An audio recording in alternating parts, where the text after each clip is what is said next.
I'm recording. So here are my Jerusalem artichokes.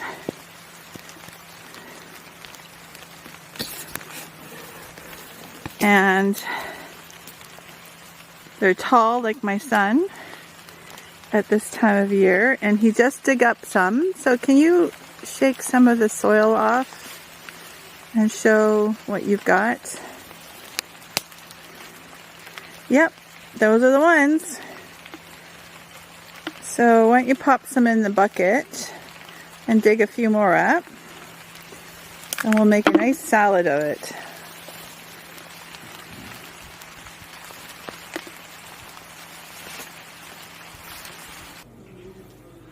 So this is the Jerusalem artichoke. I'm just soaking it in water just to loosen the soil, and I'm going to scrub it a little bit later. Hi, it's October 2025. We're going to talk a little bit about autumn and how to prepare for that in your cooking styles. According to Chinese medicine, autumn is a time of where we want to gather and protect our lung qi. That's the weakest time. Like, our lungs become weakest in the autumn when the change of cold weather comes in and it becomes wet cold. The challenges are we get lung ailments, we get feeling cold, we become more tired. That's a big thing, and we catch colds easier. So what we want to try to do is gather and protect our lung qi, and we do that using foods that are generally warming, such as aromatic, the cardamom, fennel, paprika, nutmeg, turmeric, cinnamon, and cumin. And these disperse up and out and activates the digestion, so it moves the cold out of our system. Sour flavors are really important this time of year. We have apples and pears and plums growing. This moistens and protects our bodies. It hydrates and protects our qi, which is our inner energy. It supports the capacity to move inwards, like we move our energies in, where in the summer it's outwards because of the heat. The flavors that we want are sour and mildly aromatic, like I had listed there, cardamom, nutmeg, things like pumpkin pie type of ideas. We want longer, slower cooking foods to hydrate us, such as soups. This supports our yin qi and builds our body fluids needed for the drier inside air that we're going to be exposed to. Tonight I'm going to have, we dug. It's Jerusalem artichokes. They're all kind of knobby looking roots, and I've washed this several times in water. These don't look as big as you can get them in the store because I have a lot of rocks where it grows, and so they actually grow around the rocks, and so you had to pick away at that there. But big tall flowers in the fall with yellow sunflower looking heads. They kind of now are gone. It's end of October, but the stalks are there, and you know where your roots will be then. And they grow every year. They do take over your garden if you're not careful. So we tend to we let it grow where it could just spread out on its own. A couple of recipes that I'm going to share with you is a quick Japanese pickles made with the root with some carrots. And then the other one is a quick, less than 30-minute soup you can make with this. And you can have ready to eat and nourish yourself for the fall. These are native to the North America. They grow everywhere, and they're very resilient. It does support your digestive health, regulates your blood sugar, and it boosts your immunity and promotes general wellness. And it can reduce symptoms of constipation and IBS. So the inulin in artichoke is really great because it can slow down your glucose absorption, helps to stabilize your blood sugar, It's a prebiotic fiber, and that feeds your beneficial gut bacteria. And so the fiber in it actually creates a bit of a fluffiness to the stool, and that's why it really helps people with constipation and IBS. It is kind of a crunchy, kind of similar to water chestnuts. But let's get on with the cooking. So what I'm going to do is do a couple of things. I'm going to start this, the soup part, and that's a couple of tablespoons of your olive oil. And you put your onion in. I've pre-cut the onion already, so I got some help from my son. And once that's going, I will add a little bit of the grated artichoke. So I'm just going to run the artichoke through my food processor so it's ready to use not only in there, but also in the salad we're making. And that won't take me very long. I'll just run it through.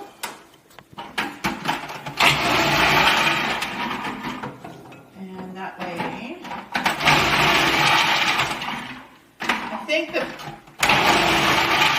hardest part is to washing it, because it did take me a couple of rinses. It was so sandy and it needed that rinse. Okay, so here we are. This is ready. And I'll just get it all in here. And we're going to come around here. And oh, I should do the carrots too, actually. What I'll do is put them back in here. And just do up the carrots also.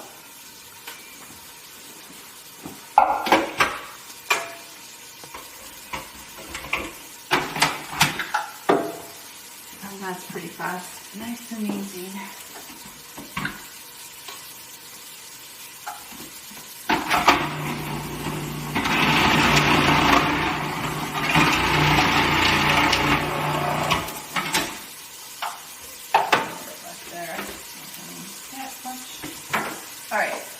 So while this is going over here with the soup, which is going to be fairly easy, again, I'm just doing it till it's translucent. I'm putting in about 500 grams of this grated artichoke. Nothing to do with the artichoke that we know in cans or Jerusalem, but again, it's a native North American root. It's a tuber. And I'll put the carrots in here. So I'm kind of making two things at once.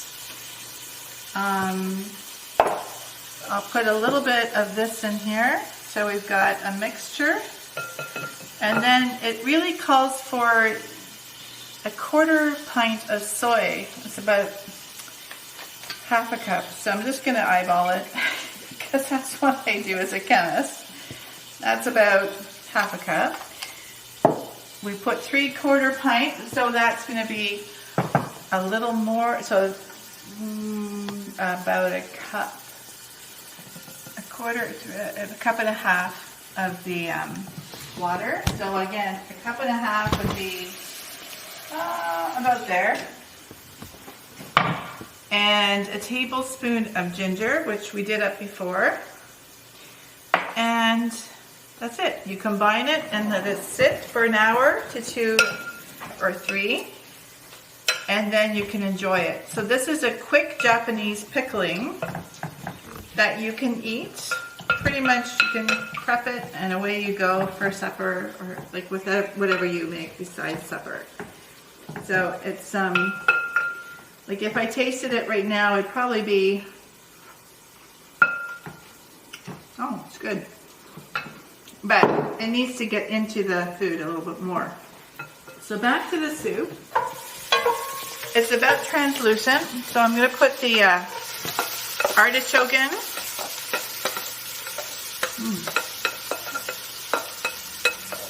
Good for my liver, or my pancreas. And we saute it for a little bit.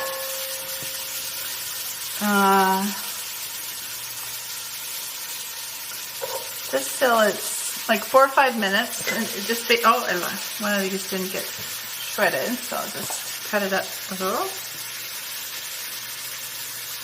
And I'll just use up the carrots in here too.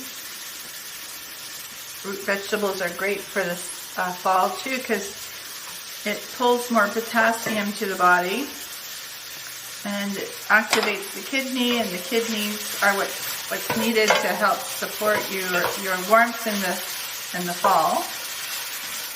In the spring, sodium is higher in the root vegetables.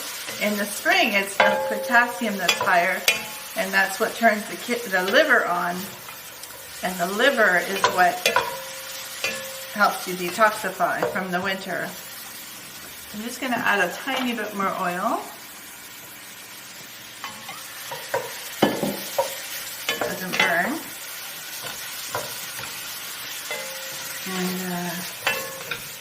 And I actually have some chicken stock here. You can use vegetable broth or chicken stock. And we're going to add that. I had it in the freezer, and I'm just going to pop it in here after I get this basic part going. And 4 or 5 minutes. Just so it starts to get a little limp. That's all. And then we add in the garlic, which we have 2 cloves of garlic. And I just want to give it a little more heat.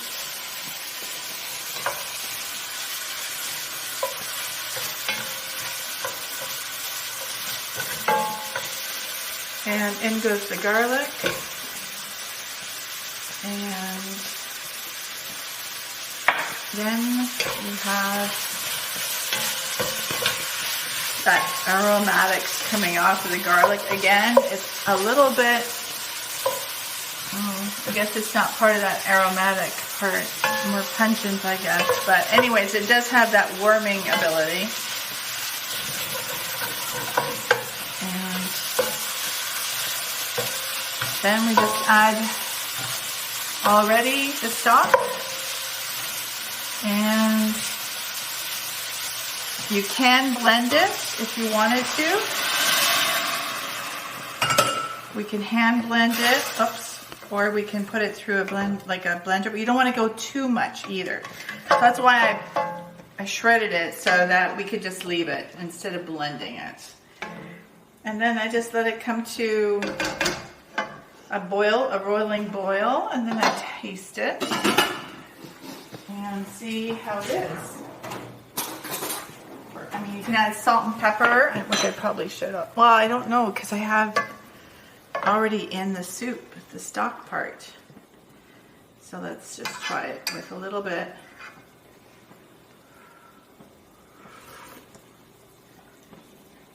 Okay, it's a little earthy.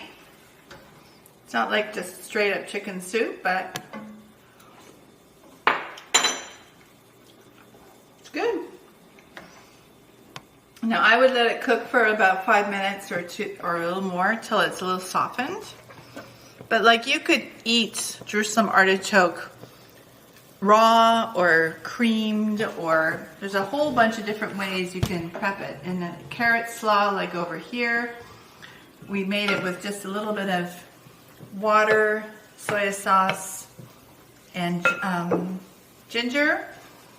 But you can easily make it into a pasta sauce. You can add it to potato pancakes. You can pickle artichokes. Like, just so many things you can do with it. It's healthy for you, and you can grow it in your own garden easily year after year. So that's, I think, all I wanted to really say about Jerusalem artichoke and the benefits of it at this time of year. Bon appetit. Good morning. It's the next day after the little cooking of my Jerusalem artichoke, and I realized that after I bought some from the store this morning, that mine was not ready in the end to be processed as a food, because even though it's late October and there has been a couple of light frosts, there's not been enough frost that actually would kill off the entire upper portion of the plant. And tasting the ones from the store, they're much sweeter. So the starch that's in the roots doesn't get converted to sugar till after 2 or 3 really great frosts that happen. So I think going forward, I'm going to try, and I don't know if you got a picture of the Jerusalem artichoke from the store. Of course, these look really great because they probably have a lot more loamy soil they grow in. I have clay soil, so mine looked really small. But anyways, that's the beauty of being in a clay soil area. I'm going to still try to go back out there and dig some up in December and see how much different the taste is of the root. Because right now it's just very starchy and it just didn't make for a very sweet soup. But this will, and you can make this, and then you can buy this in the store. So it's much nicer to eat. And again, it's very healthy for us, right? In this time of year and it sustains us. Just got to know how to harvest it, really. And if you can harvest it at the right times, then you're laughing. It's a good food that it comes back year after year. If you wanted to keep it from invading your grass or your property, you have to dig it up on a yearly basis and keep a border or put it in a container that will keep it from spreading in your lawn. All right, so that's it for today, and I hope you have a lovely fall time soup from Jerusalem artichoke. Thank you.